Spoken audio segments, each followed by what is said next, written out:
Break ನಂತರ ಕಾರ್ಯಕ್ರಮಕ್ಕೆ ಮತ್ತೊಮ್ಮೆ ಸ್ವಾಗತ.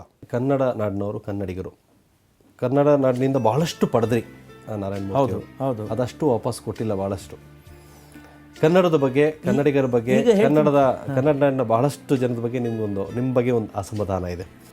ಈ ನಮ್ಮ ಕರ್ನಾಟಕದ ರಾಜ್ಯದ ಹಿಸ್ಟ್ರಿನಲ್ಲಿ ಈಗ ಬಂದು ನಮ್ಮ ಕರ್ನಾಟಕ ಆಗಿ, ವಿಶಾಲ ಕರ್ನಾಟಕ ಆಗಿ 55 ವರ್ಷ ಆಯಿತು.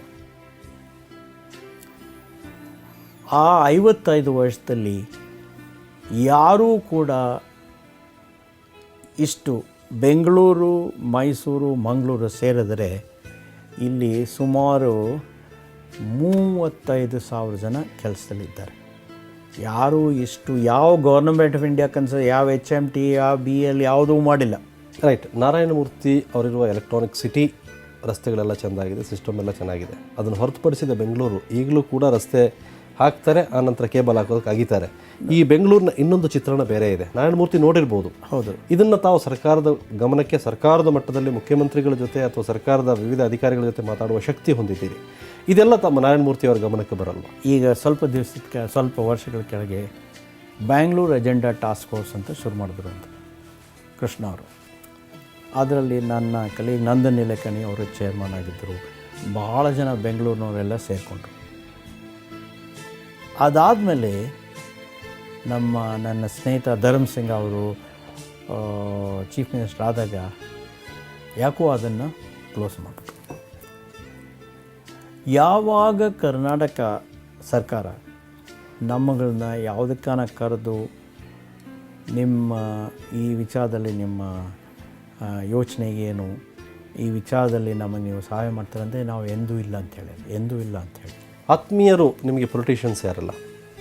ನಾನು ಏನಾಗುತ್ತೆ, ಬೆಳಗ್ಗೆ ನೋಡಿ ನಾನು ಈಗಲೂ ಕೂಡ 8 ಗಂಟೆಗೆ ಬಂದರೆ, ಇಲ್ಲಿ 8 ಕಾಲಿಗೆ ಬಂದರೆ ರಾತ್ರಿ ನಾವು ಮನೆಗೆ ಹೋಗೋಷ್ಟೊತ್ತಿಗೆ 8 ಆಗುತ್ತೆ.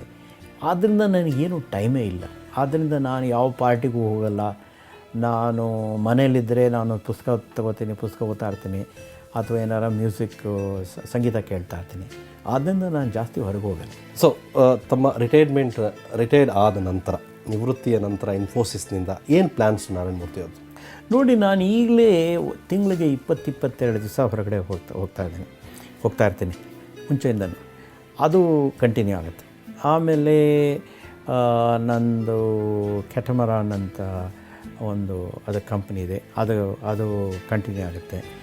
ಆಮೇಲೆ ಇನ್ನೇನಾರು ಸ್ವಲ್ಪ ದಿವಸ ಫ್ರೀ ಇದ್ದರೆ ನನ್ನ ಗ್ರ್ಯಾಂಡ್ ಚೈಲ್ಡ್ ಹುಟ್ಟಿದೆ, ಈಗ ನನ್ನ ಮೊಮ್ಮಗು ಹುಟ್ಟಿದೆ, ಆಮೇಲೆ ನನ್ನ ಮಗ ಮದುವೆ ಮಾಡ್ಕೊಂಡಿದ್ದೇನೆ. ಸೊ ನಾನು ಅವ್ರ ಜೊತೆ ಟೈಮ್ ಕಳೀತೀನಿ. ಬೆಂಗಳೂರಿನಲ್ಲಿ ಇದ್ದಾಗ ಹೆಚ್ಚು ಸಮಯನ ನಿಮ್ಮ ಕಚೇರಿ ಬಿಟ್ಟು ಬೇರೆ ಯಾರ ಜೊತೆ ನೀವು ಆತ್ಮೀಯವಾಗಿ ಕಾಲ ಕಳಿತೀರಿ ಅಂದರೆ ಯಾರ ಜೊತೆ ಕಳಿತೀರಿ? ಸುಧಾ ಅವ್ರ ಜೊತೆ, ಆಮೇಲೆ ನನ್ನ ಮಗ ಇದ್ದರೆ ಅವನ ಜೊತೆ, ಆಮೇಲೆ ಯಾರ ನಮ್ಮ ಸ್ನೇಹಿತರು ಅವರು ಇವರು. ಅದೇ ಸ್ನೇಹಿತರು ಅಂದರೆ ಯಾರು ಬೆಂಗಳೂರಿನಲ್ಲಿ ನಿಮಗೆ? ಇನ್ಫೋಸಿಸ್ನವರೇ ಕೆಲವರಿದ್ದಾರೆ, ಆಮೇಲೆ ನಮ್ಮ ಶಿವಗೋಪಾಲ್ ಇದ್ದಾರೆ, ರಾಜಗೋಪಾಲ್ ಇದ್ದಾರೆ, ಪ್ರಭಾಕರ್ ಅವರಿದ್ದಾರೆ, ಚಂದ್ರಶೇಖರ್ ಅವರಿದ್ದಾರೆ. ಸೊ ಹಾಗೆ. ನಾರಾಯಣಮೂರ್ತಿ ಅವರೇ, ನಿಮ್ಮ ಬಗ್ಗೆ ನಿಮ್ಮ ಗೆಳೆಯರು ಏನಂತಾರೆ ನೋಡೋಣ. ಅವರು ಏನು ಒಳ್ಳೆ ಗುಣ ಅಂತಂದರೆ, ಅಷ್ಟು ಬುದ್ಧಿವಂತರಾದ್ರೂ ಎಂದು ಅವರು ಇನ್ನೊಬ್ಬರಿಗೆ ಪಾಠ ಹೇಳ್ಕೊಳ್ಳೋದಕ್ಕೆ ಹಿಂದಲಿತಾ ಇರಲಿಲ್ಲ. ಎಷ್ಟು ಅವ್ರಿಗೆ ಓದೋದಿದ್ರೂ even those times he is to encourage people. ನಾವೆಲ್ಲ ಎಕ್ಸಾಮಿನೇಷನ್ ಟೈಮ್ ಅಂದರೆ ಎಲ್ಲರೂ ಅವ್ರ ಹತ್ರ ಹೋಗ್ಬಿಡೋರು. ನಮ್ಮಂಥ block heads we is to go there and I never is to feel bad. ಎಲ್ಲರಿಗೂ ಪಾಠ ಹೇಳ್ಕೊಡೋರು. ಪಾಪ ಬೇಜಾರು ಮಾಡ್ಕೋತಾ ಇರಲ್ಲ.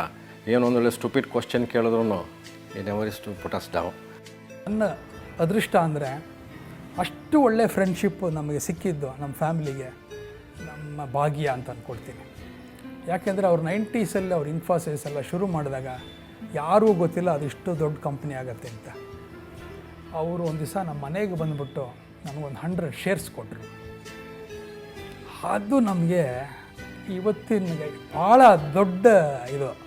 It has taken care of us. I mean emotionally and financially he is been a great. ಆ ಮನುಷ್ಯನ ಒಂದು ಅಚೀವ್ಮೆಂಟ್ ಏನಿದೆ ಮತ್ತು ಸಮಾಜಕ್ಕೆ ಆತನ ಕೊಡುಗೆ ಏನಿದೆ ಅದನ್ನು ನೋಡಿದಾಗ ನಮಗೇನು ಅನಿಸಲ್ಲ. ನಿಜವಾಗಿ ಕೂಡ ಆ ಸ್ನೇಹ ಪಡೆದಿದ್ದಕ್ಕೆ ನಮಗೂ ಕೂಡ ಒಂದು ರೀತಿಯಾದ ಧನ್ಯತೆ ಬಂದಿದೆ, ಒಂದು ಸಂತೋಷ ಆಗಿದೆ, ಗೌರವ ಸಿಕ್ಕಿದೆ ಅಂತ ಅಂದ್ಕೊಂಡಿದ್ದೇವೆ. ಮೂರ್ತಿಯವರಂತೂ ಅದು ಹೇಳಲ್ಲ ಸಾಧ್ಯ, ಮಾತು ಕಮ್ಮಿ.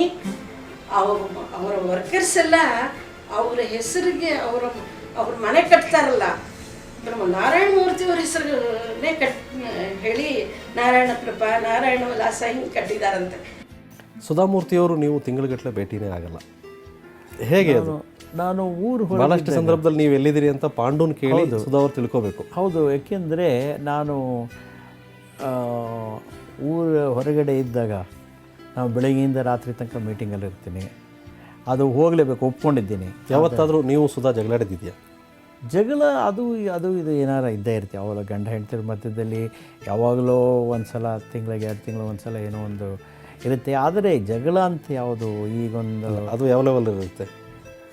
ನಿಮ್ಮ ಕಡೆಯಿಂದ ಇರುತ್ತೆ, ಅವ್ರ ಕಡೆಯಿಂದ ಇರುತ್ತೆ? ನನ್ನ ಕಡೆಯಿಂದ, ಅವ್ರ ಕಡೆಯಿಂದ ಇಲ್ಲ. ಅವರು ಯಾವಾಗಲೂ ಅವ್ರು ಹೇಳೋದೆಲ್ಲ ಸರಿಯಾಗಿ ಯೋಚನೆ ಮಾಡಿ ಹೇಳ್ತಾರೆ. ಸುಧಾ ಅವರು ಮಾಡ್ಕೊಡೋದು ಏನು ಇಷ್ಟ ನಿಮಗೆ ತಿನ್ನೋದ್ರಲ್ಲಿ, ಫುಡ್ಡಲ್ಲಿ? ಅವರು ಹುಳಿ ಭಾಳ ಚೆನ್ನಾಗಿ ಮಾಡ್ತಾರೆ. ಆಮೇಲೆ ಅವರು ಕಾಫಿನೂ ಚೆನ್ನಾಗಿ ಮಾಡ್ತಾರೆ. ಮುಂಚೆ ನನಗೆ ಅಷ್ಟು ಇಷ್ಟ ಆಗ್ತಾಯಿಲ್ಲ, ಯಾಕೆಂದರೆ ಅವರು ಧಾರವಾಡ ಹುಬ್ಳಿ ಕಡೆಯವರು. ಈಗ ನನಗೆ ಅವರು ಊಟ, ಅವರ ಕಾಫಿ ತಿಂಡಿ ಎಲ್ಲ ಭಾಳ ಹಿಡಿಸಿತ್ತು. ನೀವು ತುಂಬ ಸಿನಿಮಾಗಳು ನೋಡ್ತೀವಿ, ಹೌದು, ಕೇಳಲ್ಪಟ್ಟಿದ್ವಿ. ಹೌದು. ಯಾವ ಸಿನಿಮಾ ನಿಮ್ಗೆ ಇಷ್ಟ? ಥಿಯೇಟ್ರಿಗೆ ಹೋಗಿ ನೋಡ್ತೀರಾ ಅಥವಾ ಮನೇಲಿ ನೋಡ್ತೀರಾ? ಇಲ್ಲ ಥಿಯೇಟ್ರಿಗೆ ಹೋಗಿ ನೋಡ್ತೀವಿ. ಹೌದು, ನಾನು ಸುಧಾ ಅವರು. ಏಕೆಂದರೆ ನೀವು ಸಿನಿಮಾ ನೋಡ್ಬೇಕಾದ್ರೆ ಮನೆಯಲ್ಲಿ ಅಷ್ಟು ನನಗೆ ಸಂತೋಷ ಬರಲ್ಲ, ಅಲ್ಲಿ ಬಿಗ್ ಸ್ಕ್ರೀನಲ್ಲಿ ನೋಡಬೇಕು. ಸೊ ಬೆಂಗಳೂರಲ್ಲಿದ್ದರೂ ಥಿಯೇಟ್ರಿಗೆ ಹೋಗ್ತೀರಿ? ಹೌದು. ಯಾರು ಪತ್ತೆ ಮಾಡಲ್ಲ ನಿಮ್ಮನ್ನು? ಮಾಡ್ತಾರೆ, ಹುಡುಗರು ಬರ್ತಾರೆ, ಹಲೋ ಅಂತಾರೆ. ಓಕೆ, ಯಾರು ಸಿನಿಮಾಗಳು ಕನ್ನಡ ನೋಡ್ತೀರಾ? ಯಾವ ಭಾಷೆ ಸಿನಿಮಾ ನೋಡ್ತೀರಿ? ಇಲ್ಲ, ನಾನು ಮುಕ್ಕಾಲು ಪಾಲು ಕನ್ನಡನೇ ನೋಡೋದು. ಕನ್ನಡ ನೋಡ್ತೀರಿ? ಹಿಂದಿ ನಾನು ಭಾಳ ನೋಡಿದ್ದೀನಿ, ಇಲ್ಲ ಅಂತಲ್ಲ. ಕನ್ನಡದಲ್ಲಿ ಯಾವ ಆ್ಯಕ್ಟ್ರ್ ಇಷ್ಟ ನಿಮಗೆ? ಸುದೀಪ್ ನೋಡಿದ್ದೀನಿ, ಆಮೇಲೆ ನಮ್ಮ ಶಿವರಾಜ್ ಕುಮಾರ್ ಅವ್ರು ನೋಡಿದ್ದೀನಿ. ಹೇಳಿ ಕನಸು ಪಿಕ್ಚರ್, ಅದೇನು ಹೇಳಿ ಅದು ಮರ್ತೋಯ್ತು ನನಗೆ. ರವಿಚಂದ್ರನ್? ಅಲ್ಲಪ್ಪ, ಪ್ರಕಾಶ್ ರೈ. ಪ್ರಕಾಶ್ ರಾಯ್ ಅವರು. ಹಿಂದಿಯಲ್ಲಿ ಯಾರು ಇಷ್ಟ ನಿಮಗೆ? ಹಿಂದಿಲಿ ಅಮಿತಾಬ್ ಬಚ್ಚನ್. ಹೌದು. ಕ್ರಿಕೆಟ್ ತುಂಬ ನೋಡ್ತೀರಿ ನೀವು? ಕ್ರಿಕೆಟ್, ಹೌದು. ಇಂಡಿಯಾದ ಮ್ಯಾಚ್ ಇದ್ದಾಗ ಮಾತ್ರ ಅಥವಾ ಎಲ್ಲ ಮ್ಯಾಚ್ ನೋಡ್ತೀರಿ? ಇಲ್ಲ, ಬರೀ ಇಂಡಿಯಾ. ಇಂಡಿಯಾದ ತುಂಬ ಮ್ಯಾಚ್ ಕ್ರೂಷಿಯಲ್ ಇದ್ದಾಗ ತಾವು ಮುಸ್ಕಾಕೊಂಡು ಮಲ್ಕೊಂಡ್ಬಿಡ್ತೀರಿ, ಇಂಡಿಯಾ ಸೋತ್ಬಿಡುತ್ತೆ ಅನ್ನೋದು. ಹೌದು, ಅದು ನಿಜ. ನಾನು ಆ ಕ್ರೂಷಿಯಲ್ ಮೂಮೆಂಟ್ಸಲ್ಲಿ ಏನು ನೋಡೋದೇ ಇಲ್ಲ, ಮ್ಯಾಚ್ ನೋಡೋದಿಲ್ಲ. ಇಲ್ಲ, ಯಾಕೆಂದರೆ ನಾನು ನೋಡಿದಾಗೆಲ್ಲ ಇಂಡಿಯಾ ಸೋತ್ಬಿಟ್ಟಿದೆ. ಹೌದು, ಅದಕ್ಕೆ ನಾನು ಆ ಎಂಡಿಂಗ್ ನೋಡೋದೇ ಇಲ್ಲ. ಸೊ ಯಾವ ದೇಶ, ಭಾರತದ ಜೊತೆ ಯಾವ ದೇಶ ಆಡ್ತಾ ಇದ್ದಾಗ ಹೆಚ್ಚು ನಿಮಗೆ ಕ್ಯೂರಿಯಸ್ ನೋಡೋದಕ್ಕೆ ಮ್ಯಾಚ್? ಮುಂಚೆ ಇನ್ನೂ ಶುರುವಾದಾಗ ಅಂದರೆ ಆಸ್ಟ್ರೇಲಿಯಾ, ಪಾಕಿಸ್ತಾನ್. ಸಾಧಾರಣವಾಗಿ ನಾರಾಯಣಮೂರ್ತಿ ಅಂದರೆ ಇನ್ಫೋಸಿಸ್, ಬಿಸ್ನೆಸ್, ಇದ್ರ ಬಗ್ಗೆ ಗೊತ್ತು. ಯಾರಿಗೂ ಗೊತ್ತಿಲ್ಲದೆ ಇರೋ ನಾರಾಯಣಮೂರ್ತಿ ಒಬ್ಬರಿದ್ದಾರಾ? ಯಾರು ಅವರು, ಹೇಗಿದ್ದಾರೆ? ನಾನು ಮುಂಚೆಯಿಂದನೂ ಏನು ಅಂದ್ಕೊಂಡಿದ್ದೀನಿ ಅಂದರೆ, ವೈಸಿವಿಗ್ ಅಂತಾರಲ್ಲ, what you see is what you get, transparent ಅಂತ. ಆದ್ದರಿಂದ ಅಂಥದ್ದೇನು ನಮ್ಮದು ಇಲ್ಲ. ನೀವು ಓದೋ ಪುಸ್ತಕಗಳೆಲ್ಲ ಯಾವ ರೀತಿಯದ್ದು ನಾರಾಯಣಮೂರ್ತಿಯವರು? Physics, mathematics, rarely biographies. I read some biographies also. So physics ನಿಮಗೆ ತುಂಬ ಇಷ್ಟ ಅನ್ಸುತ್ತೆ? ಹೌದು. ಮ್ಯಾಥಮೆಟಿಕ್ಸಲ್ಲೂ ತುಂಬ ಫಾಸ್ಟ್. ಹೌದು. ಸೊ ಶಕುಂತಲಾ ದೇವಿಯಿಂದ ಇನ್ಸ್ಪೈರ್ ಕೂಡ ಆಗಿದ್ರಿ? ಹೌದು. ಅವರು ನಮ್ಮ NIಗೆ ಬಂದಿದ್ದರು. ನಾನು ಆಗ ಒಂದು ದೊಡ್ಡ ಲೆಕ್ಕ ಕೊಟ್ಟೆ ಅವರಿಗೆ. ಅದೊಂದೇ ಸಲ ಅವ್ರು ತಪ್ಪು ಮಾಡಿತ್ತು. 2 ದೊಡ್ಡ ನಂಬರ್, ನಾನೊಂದು 7 ಗಂಟೆ 8 ಗಂಟೆ ಕೂತ್ಕೊಂಡೆಲ್ಲ ಮಾಡಿದ್ದೆ. ಅವರು ಪಾಪ 1 ನಿಮಿಷದಲ್ಲಿ ಉತ್ತರ ಕೊಟ್ಟರು, ಆದರೆ ಅದು ತಪ್ಪಿತ್ತು. ಅದು ಒಂದು ಅಂಕೆ ಮಾತ್ರ ಸರಿ ಇರಲಿಲ್ಲ, ಮಿಕ್ಕಿದ್ದೆಲ್ಲ ಸರಿ ಇತ್ತು. ಸೊ ಮಿಸ್ಟೇಕ್ ಹೇಳಿದ್ರಿ ಅವ್ರಿಗೆ ನೀವು? ಹೇಳಿದೆ. ಅಫ್ಕೋರ್ಸ್ ನಾನು ಸ್ಟೂಡೆಂಟ್ ಆಗ. ಆದರೆ ನಾನು ಅದನ್ನು ಪೂರ ಎಲ್ಲ ಮಾಡೋಕ್ಕೆ ನಾನು ಎಷ್ಟೋ ಗಂಟೆ ತೊಗೊಂಡಿದ್ದೆ ಅದು. ಆದರೆ ಅವರು 1 ನಿಮಿಷದಲ್ಲಿ ಹೇಳ್ಬಿಟ್ರು, ಆದರೆ ಒಂದೇ ಒಂದು ಅಂಕಿ ತಪ್ಪು. ಅದ್ರ ಜೊತೆಗೆ ನಾರಾಯಣಮೂರ್ತಿ ಅಂದರೆ ಇನ್ಫೋಸಿಸ್ ಜೊತೆಗೆ it's A brand ambassador world ಲೆವೆಲಲ್ಲಿ. ನಿಮ್ಮ ಹೆಸರೇ ಬೇರೆ, ನಾರಾಯಣಮೂರ್ತಿ, ಇಟ್ಸ್ ನೋ ಡಿಸ್ಪ್ಯೂಟ್. ನಿಮ್ಮ ಕ್ಯಾಂಪಸ್ಸಲ್ಲೇ ಸುಮ್ಮನೆ ಒಂದು ಕಾಮಿಡಿ ಇದೆ, ನಾರಾಯಣಮೂರ್ತಿ.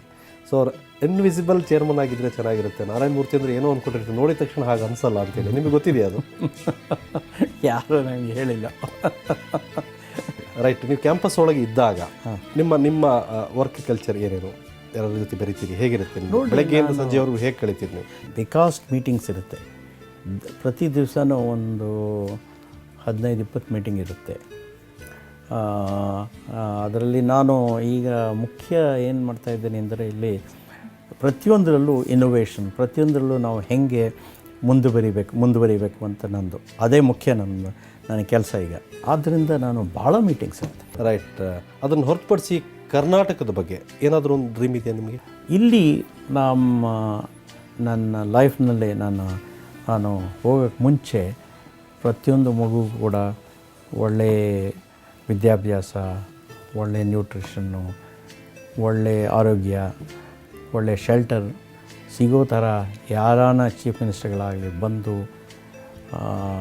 ಕೆಲಸ ಮಾಡಿ ಈ ನಮ್ಮ ಕರ್ನಾಟಕದಲ್ಲಿ ಬಡತನ ನಿರ್ಮೂಲ ಮಾಡಿದ್ರೆ ಭಾಳ ಚೆನ್ನಾಗಿದೆ. ಅದೊಂದೇ ನನಗೆ ಇರೋದು ಕನಸು. ನಮ್ಮ ಕರ್ನಾಟಕ ಜನತೆಗೆ for the last as A employee Infosys chairman ಆಗಿ ಕನ್ನಡಿಗರಿಗೆ ನಿಮ್ಮ ಲಾಸ್ಟ್ ವರ್ಡ್ ಏನು, ಜೊತೆಗೆ ಯಂಗ್ಸ್ಟರ್ಸ್ಗೆ? ನಾನು ಹೇಳೋದು ಏನು ಅಂದರೆ, ಈಗ ನಮ್ಮ ದೇಶದಲ್ಲಿ ನಾವು ಬಹಳ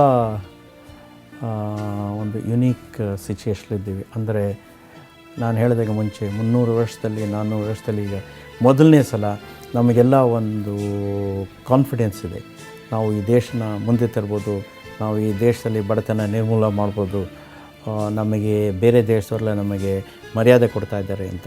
ಆದ್ದರಿಂದ ಈ ಸಮಯದಲ್ಲಿ ನಮ್ಮ ಯುವತಿಯರುಗಳು, ನಮ್ಮ ಬೇರೆ ಜನಗಳು ಭಾಳ ಕಷ್ಟಪಟ್ಟು ಕೆಲಸ ಮಾಡಿ, ಭಾಳ ಪ್ರಾಮಾಣಿಕತೆಯಿಂದ ಕೆಲಸ ಮಾಡಿ, ಬಹಳ ಒಳ್ಳೆಯ ಡ್ರೀಮ್ಸ್ ಇಟ್ಕೊಂಡು ಕೆಲಸ ಮಾಡಿದ್ರೆ ನಮ್ಮ ಕರ್ನಾಟಕ ಭಾಳ ಮುಂದೆ ಬರುತ್ತೆ ಅಂತ ನಾನು ಅವ್ರಿಗೆ ಹೇಳ್ತೀನಿ. ಓಕೆ, ನಾನು ಥ್ಯಾಂಕ್ ಯು ವೆರಿ ಮಚ್. ನನ್ನ ಜೊತೆ ಇಷ್ಟೊತ್ತು ಟೈಮ್ ಸ್ಪೆಂಡ್ ಮಾಡಿದ್ರಿ, ಅನೇಕ ವಿಚಾರ ಹಂಚ್ಕೊಂಡ್ರಿ. ನಿಮ್ಮ ಜೊತೆ ಮಾತಾಡೋದಕ್ಕೆ ಇನ್ನೂ ಬೇಕಾದಷ್ಟಿದೆ, ಬಟ್ ನಿಮಗಿರೋ ಸೀಮಿತ ಟೈಮಲ್ಲಿ ನಮಗೆ ಕೊಟ್ಟು ಟೈಮಲ್ಲಿ ನಾವು ಮಾತಾಡಿದ್ದೀರಿ. ನಮ್ಮ ಜೊತೆ ಇಷ್ಟೊತ್ತು ಮಾತಾಡೋದಕ್ಕೆ ಥ್ಯಾಂಕ್ ಯು. ಭಾಳ thanks. Thank you very much. ಭಾಳ ಧನ್ಯವಾದ. Thank you very much. ಇದಿಷ್ಟು ಇನ್ಫೋಸಿಸ್ ಮುಖ್ಯಸ್ಥರಾಗಿ ನಿವೃತ್ತ ಆಗ್ತಾ ಇರೋ ನಾರಾಯಣ ಮೂರ್ತಿ ಅವರ ಜೊತೆಗಿನ ಸಂವಾದ. ಬಹುಶಃ ಅನೇಕ ವಿಚಾರಗಳನ್ನು ನಮ್ಮ ಜೊತೆ ಹಂಚಿಕೊಂಡ್ರು ತಮ್ಮ ಸೀಮಿತ ಅವಧಿಯಲ್ಲಿ. ಸೊ ಇದಿಷ್ಟು ವಾಮನಮೂರ್ತಿ, ನಾರಾಯಣಮೂರ್ತಿ, ಇನ್ಫೋಸಿಸ್ ದೈತ್ಯರ ಬಗೆಗಿನ ಒಂದಷ್ಟು ಮಾಹಿತಿ ನಿಮಗಾಗಿ. ಕ್ಷಣ ಕ್ಷಣದ ಸುದ್ದಿಗಾಗಿ ನೋಡ್ತಾ ಇರಿ ಸುವರ್ಣ ನ್ಯೂಸ್ 24/7.